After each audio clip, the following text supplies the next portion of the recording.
얼마 전에 저희 3번 김요엘이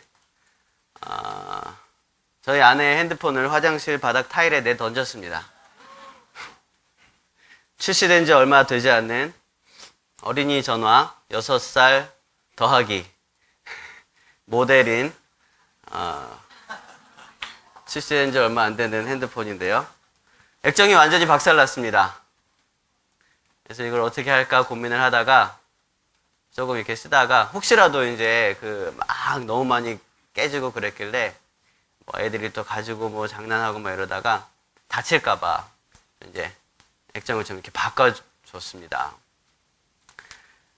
만약에 여러분 길거리를 지나가다가 모르는 사람이 툭 쳐서 좋은 핸드폰이나 이런 걸 떨어뜨려서 액정이 깨졌다. 그럼 어떻게 하시겠습니까? 달려가서 이거 물어내라. 최소한 얼마 이렇게 보상이라도 해라. 이렇게 좀 얘기를 하지 않겠습니까? 물론 우리는 복음 때문에 손해볼 각오가 되어 있기에 그 기회를 놓치지 않고 복음을 전하겠죠. 그렇지만 일반적으로는 이렇게 물어내라고 할 겁니다. 좀 덥죠? 네, 어제 여러분 의자를 다 닦았어요, 물로. 그래가지고 이걸 말리기 위해서 보일러를 밤새도록 돌렸습니다. 그래서 좀 더워요. 문을 좀 열어주시면, 창문도 좀 열어주시면 좋겠습니다. 창문이 새로 한 창문이라서 2번 열어야 돼요. 네, 활짝 열어주시고. 졸린 분들은 자리에서 일어나셔도 좋습니다. 졸지 말고. 자, 그런데 제가 말씀드리고 싶은 건 모르는 사람이 아니라 가족들이란 말이죠. 가족들 중에 누군가가 핸드폰을 떨어뜨렸다. 특히 몇 살 안 된, 아니에요, 그건 키지 마세요. 뭐죠? 네, 환풍기. 안 끄셔도 됩니다.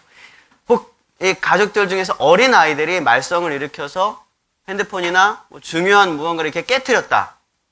그러면 우리가 혼을 내면 혼을 냈지 그 아이한테 야, 너 물어내! 이렇게 얘기하지는 않는다는 겁니다. 왜 그럴까요? 왜? 물어내라는 얘기는 하지 않습니까? 자녀니까 그래요. 자녀니까. 그게 자녀라는 것입니다. 자녀. 여러분은 하나님의 자녀이십니까? 여러분 하나님의 자녀이십니까? 자녀에게는 징계는 있지만 정죄는 없습니다. 여러분 하나님의 자녀됨을 누리시길 바랍니다. 오늘 본문은요, 돌아온 탕자에 대한 이야기입니다. 우리가 너무나도 잘 아는 말씀이죠. 제가 간략하게 말씀을 드리면 어떤 사람에게 2 아들이 있었습니다. 그 중에 둘째 아들은요, 자기에게 할당된 유산을 미리 달라고 아버지에게 이야기했습니다. 그리고 아버지는 그 재산을 나누어 주었고요. 둘째 아들은 그 재산을 가지고 먼 나라로 가서 허랑방탕하게 이 모든 자의 재산을 다 써버리고 말았습니다. 그리고 나서 빈손으로 어떤 집에 돼지 치는 일을 하게 되었는데요. 너무 배가 고파서 뭘 먹었다고요?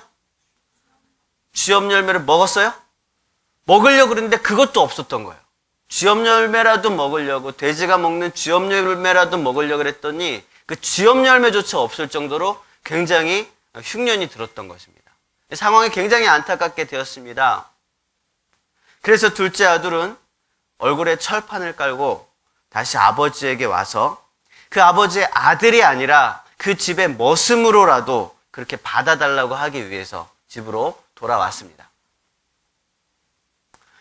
그런데 아버지는요, 멀리서 오는 그 아들의 모습을 보고 버선발로 뛰어나갔습니다. 그리고 새 옷과 새 신발을 주고 손에 가락지를 끼워주면서 기쁨으로 모든 것을 용서하고 둘째 아들을 받아 주었다는 것입니다. 그런데 오늘은요, 이 집 나간 둘째 아들이 아니라 첫째 아들의 관점에서 함께 말씀을 묵상하고자 하는데요. 이 맏아들의 이야기는요, 항상 이 돌아온 탕자 이야기 뒤에 보너스처럼 이렇게 딱 붙는 이야기입니다. 하지만 오늘 본문 이후에요, 오늘 15장 이후에 16장에 나오는데요. 16장의 이야기를 슬쩍 눈으로 보시면 청지기에 대한 이야기가 나와요. 청지기. 청지기라는 것은 대신 맡는 사람을 이야기하는 거죠. 대신 맡아주는 사람을 이야기하는 거죠. 이 청지기에 대한 이야기가 이 바로 뒤에 연결된다는 것을 우리가 본다면 아버지와 맏아들과의 이 대화가 결코 돌아온 탕자의 보너스로만 그렇게만 국한되어져 있는 이야기가 아니라는 사실을 우리는 알 수 있습니다. 오늘 우리는요, 하나님께서 우리와 바로 잡으시길 원하는 소유권에 관한 세 가지 진실에 대해서 함께 말씀을 묵상하고자 합니다. 하나님께서는요, 우리의 소유에 대한 것을 다시 한번 정립시키시길 원하십니다. 그 중에 첫 번째가 바로 이것입니다. 따라해 봅시다. 내 것이 다 네 것이다. 내 것이 다 네 것이다라는 것입니다. 하나님께서 말씀하시는 거예요. 제가 방금 말씀드렸던 자녀라는 것과 관련된 건데요. 하나님께서는 우리의 아버지가 되십니다. 우리는 그분의 자녀고요. 이것은 가족 관계입니다. 건강한 가족은 가족끼리 배상을 하거나 책임을 물거나 그러지 않아요. 자녀가 잘못한 것을 부모가 대신 물어주고요. 아내가 잘못한 것을 남편이 대신 책임지는 것입니다. 이게 가족이에요. 이게 사랑의 관계고요. 이게 가족이라는 관계라는 것입니다. 특히 부모와 자녀와의 관계는요, 언제나 일방적입니다. 왜냐하면 부모에 대한 자녀의 사랑은 자녀에 대한 부모의 사랑에 항상 못 미치기 때문입니다. 자녀들은 처음에 부모에게 무한정으로 받기만 합니다.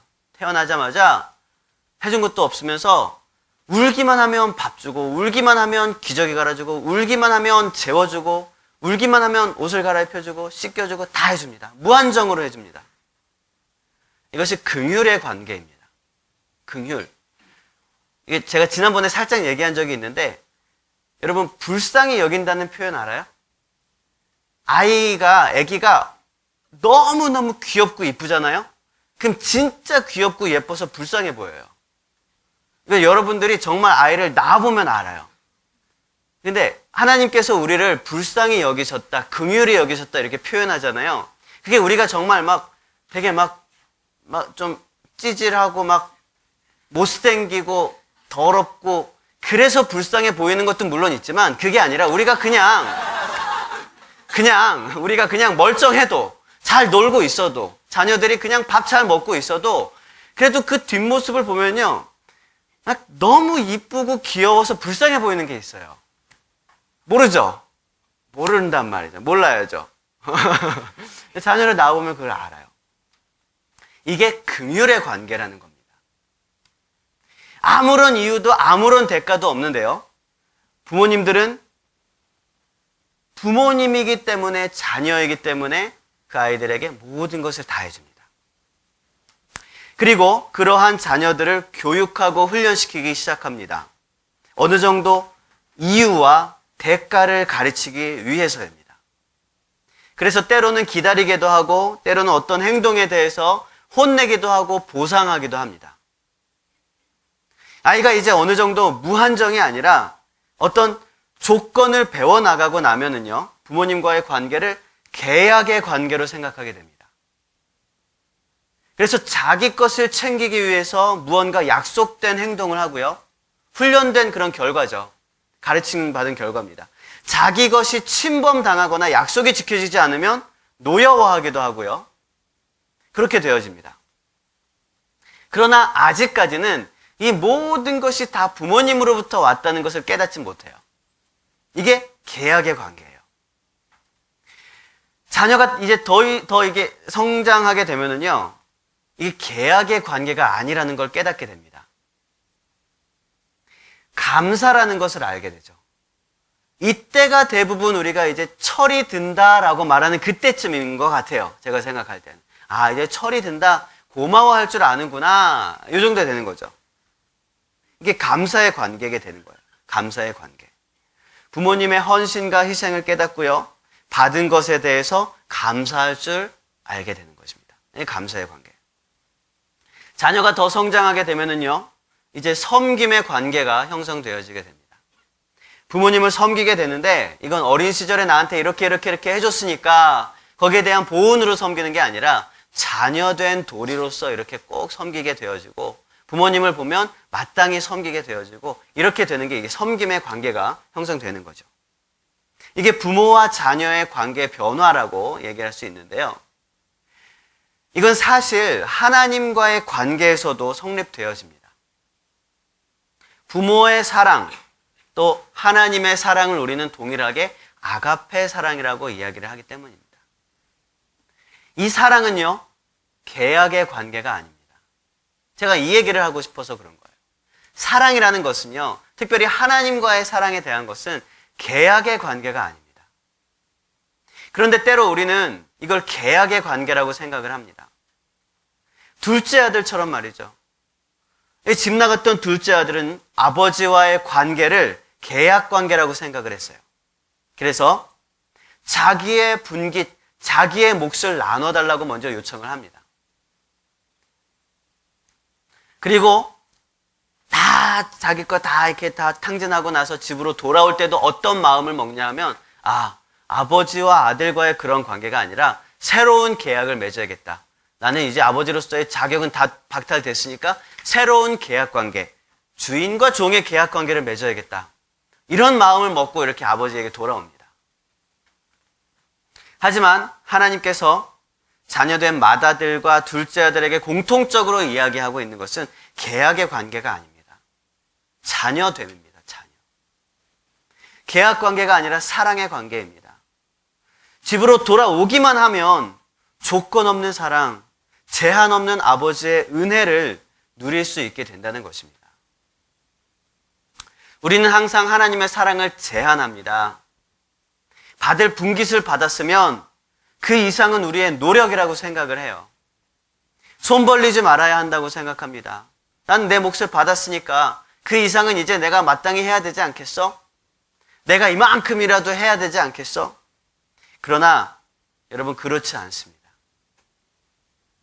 하나님의 은혜는요, 항상 우리의 생각보다 크고 우리의 어떤 문제보다 큽니다. 그러나 솔직히 말하자면 조건이 아무것도 없는 건 아니에요. 딱 하나의 조건이 있다면 바로 이것입니다. 여러분의 성경책 31절 말씀을 다시 한번 읽어보도록 하겠습니다. 시작.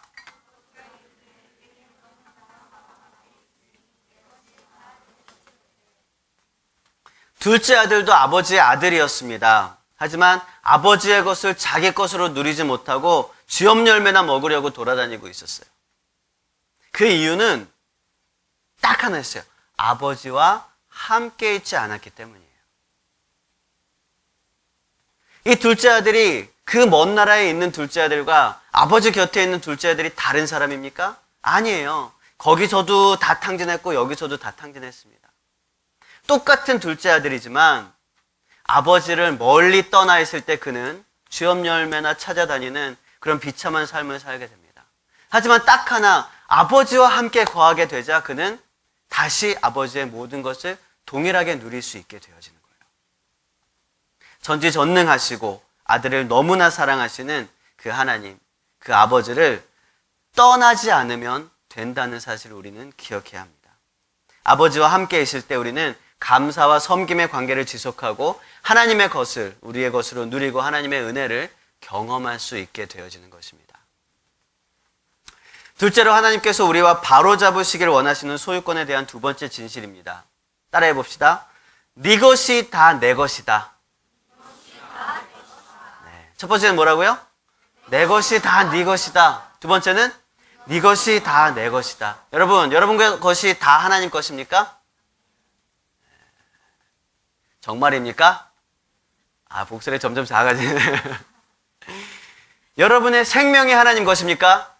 여러분의 삶이 하나님의 것입니까? 여러분의 모든 시간도 하나님의 것입니까?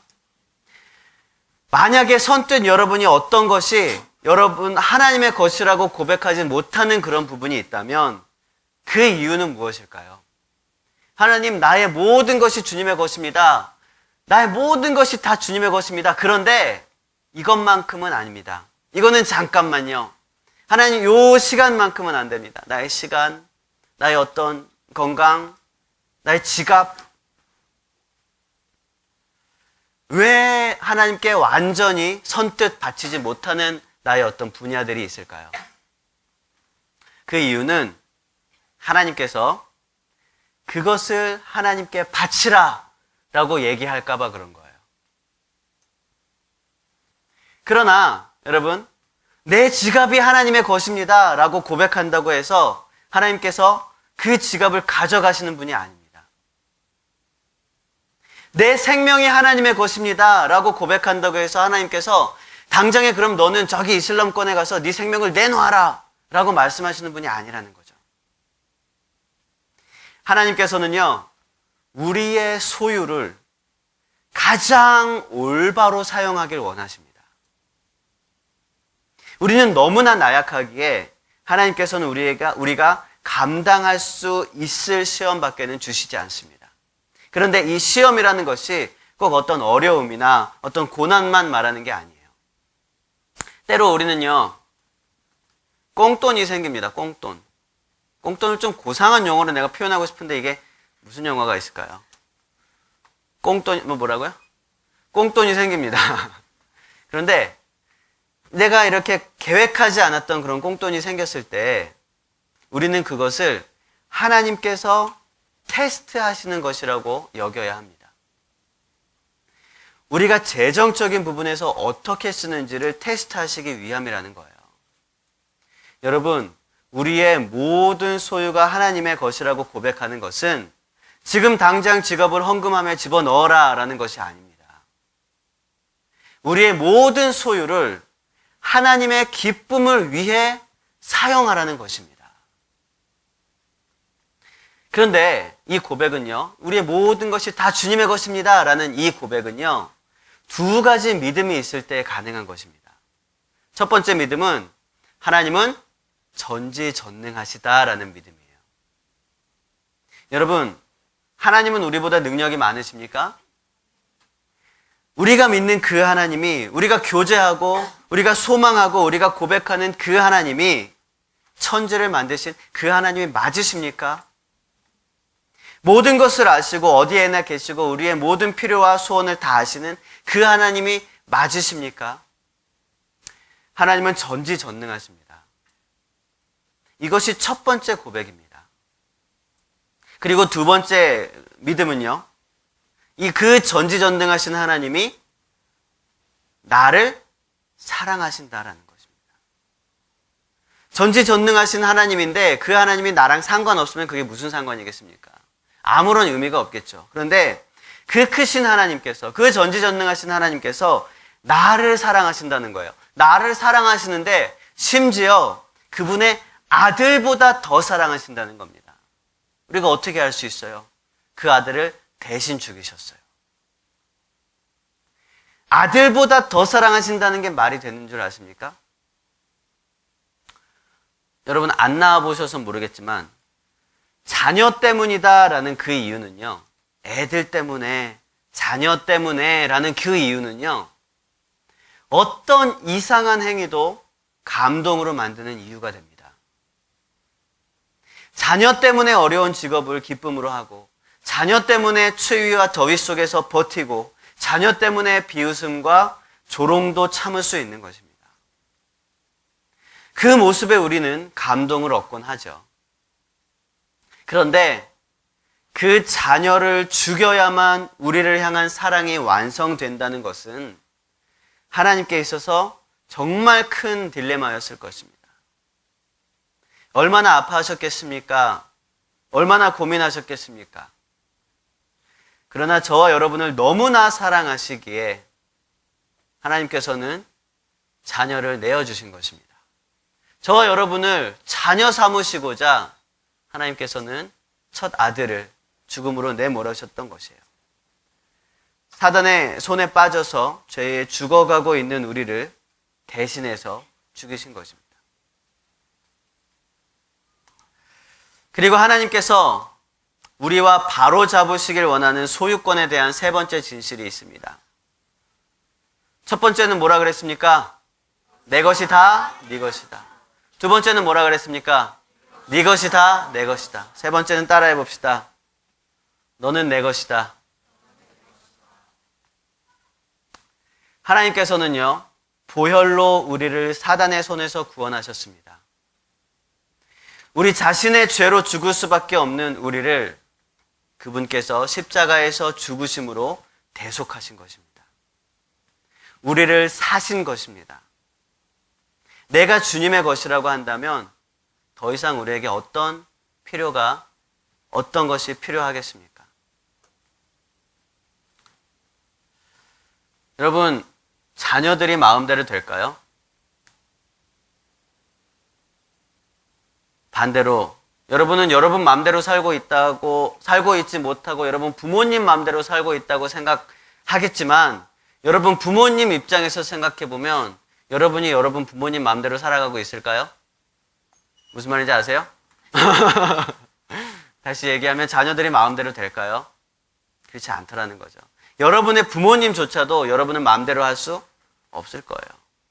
여러분은 나중에 자녀 낳아보면 알겠지만 자녀들은 마음대로 되지 못합니다. 왜 자녀들이 부모에게 속해 있고 부모에게 교육받고 부모의 손에 자랐는데도 부모님 마음대로 되지 않을까? 자녀들은 부모의 것이 아니기 때문입니다. 만약에 내 거라면 내 마음대로 할 수 있어야 되는 거잖아요. 내 거라면 내가 팔면 팔리는 대로, 내가 고치면 고치는 대로, 내가 여기에 쓰려면 내 마음대로 쓸 수 있는 건데, 근데 그게 안 되더라는 거죠. 심지어는 자녀가 아니라 내 시간도, 내 재정도, 내 건강도, 나의 어떠한 무엇 하나도 내 마음대로 쓸 수 있는 게 없더라는 것입니다. 내 시간이 내 거라면 내 마음대로 쓸 수 있어야 되는데 여러분은 여러분의 시간을 여러분 마음대로 쓸 수 있습니까? 그럼 지각을 왜 하겠습니까? 그러면 시간에 왜 쫓기겠습니까? 왜 시계바늘에 그렇게 막 쫓겨다니면서 빨리빨리 움직이고 막 그렇게 해야 되겠습니까? 여러분은 여러분의 건강을 여러분 마음대로 쓸 수 있습니까? 그러면 아픈 사람 한 명도 없어야 되고 상처받는 사람 한 명도 없어야 돼요. 다치는 사람 한 명도 없어야죠. 어린 시절에 눈병에 걸리면 집에서 쉬니까 그렇게도 눈병 걸리려고 그랬는데 눈병이 안 걸리더라고요. 저는. 그것조차 마음대로 못하는 거예요. 하나님께서 지켜주신 거죠. 이렇게 안전 아무리 안전을 추구해도 다치게 되면 다치게 되어지고 아무리 막 함부로 막 이렇게 뛰어놀아도 그래도 안 다칠 수도 있고 여러분 아무리 아껴 쓰고 구멍을 막아도 여러분의 용돈은 왜 항상 모자랄까요? 내 재정도 내 거가 아니더라는 거죠. 내 마음대로 쓸 수가 없더라는 것입니다. 여러분 따라해 봅시다. 나는 주님의 것입니다. 옆 사람과 인사해 봅시다. 당신은 주님의 것입니다. 이 믿음의 고백이 여러분의 삶을 가장 행복하고 가장 올바르고 가장 영화롭게 살 수 있는 고백이 되는 것입니다. 여러분 이제는 나에 대한 소유권을 포기하고 하나님께 나를 내어드릴 수 있는 그런 저와 여러분 되시길 바랍니다. 말씀을 정리하겠습니다. 탕자의 아버지는 맏아들에게 이야기했습니다. 내 것이 다 네 것이니라. 이것을 바꾸어 말하면 이것과 같죠. 네 것이 다 내 것이니라. 그리고 이것을 합쳐서 말하면 이것입니다. 너는 내 것이니라.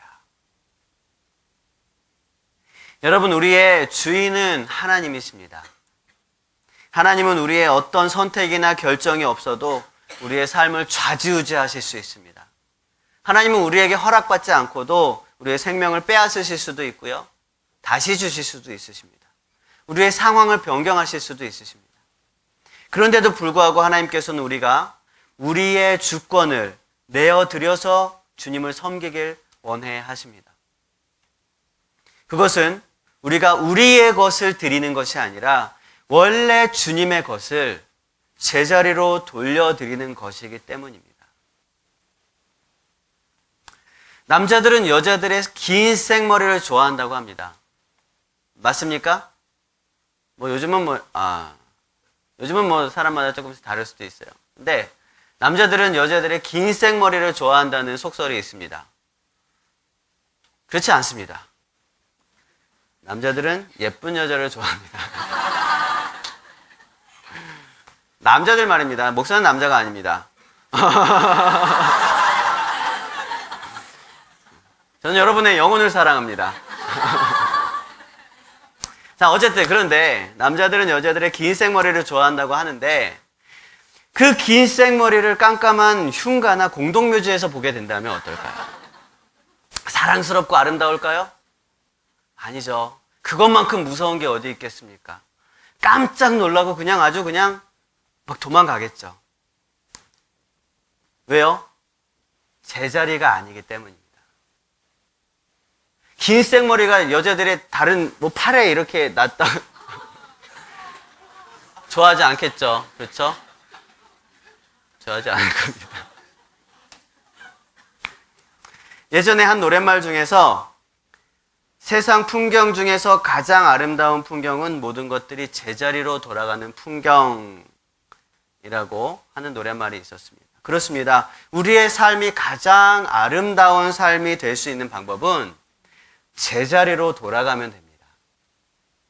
우리의 제자리가 어디입니까? 바로 하나님의 소유입니다. 내가 내 것이라고 착각하고 내 것이라고 생각하고 있었던 나의 삶, 나의 인생, 나의 시간, 나의 모든 것, 나를 하나님께 다시 돌려드리는 것이죠. 이게 제자리로 돌아가는 것입니다. 나의 주권을 내려놓고 나의 모든 것 주님의 것임을 고백하면서 평생토록 주님을 찬양하고 또 예배하는 것으로 만족할 수 있는 그런 저와 여러분이 되시길 바랍니다. 이게 2015년 마지막 주간이에요. 이제 다음 주에는 여러분들 우리 젊은이교회의 평균 연령이 1살이 올라갑니다. 축하드립니다. 다음 주에 1살 먹고 또 만납시다. 이제 새로운 한 해가 시작되는데 여러분들이 한 해의 결단과 고백을 어떻게 하시겠습니까? 여러분, 이번 한 해, 2016년 한 해는 여러분 한번 결단해 보십시오. 고백해 보십시오. 2016년 한 해, 나의 모든 삶은 주님의 것입니다. 나의 모든 시간은 주님의 것입니다. 나의 모든 인생은 주님의 것입니다. 고백하면서 하루하루를 주님께 올려드릴 수 있는 그런 저와 여러분 되시길 주님의 이름으로 축원을 드리겠습니다.